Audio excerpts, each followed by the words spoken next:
দশম বর্ষপূর্তিতে সাধু ভান্ডারা।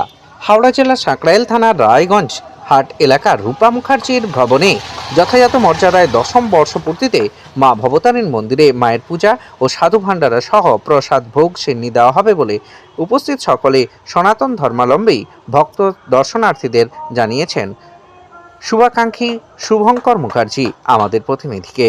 দেখা গেল জোরদার প্রস্তুতি চলছে। রূপা মুখার্জি বলেন, আমরা সবাই মিলেমিশে একাকার হয়ে 8 থেকে 80 বছর বয়সী সবাই পুজো অর্চনায় সামিল হব। আগামীকাল মায়ের আশীর্বাদ নিতে আসা হাওড়া আন্দুল স্টেশন থেকে টোটো করে হুগলি বা গঙ্গা নদীর সন্নিহিত অঞ্চলে অবস্থিত এই মন্দির হবে বলে সবাই জানিয়েছেন। শত শত শিক্ষার্থীদের এবং দর্শনার্থীদের পদচারণায় মুখরিত হয়ে উঠবে মন্দির প্রাঙ্গণ।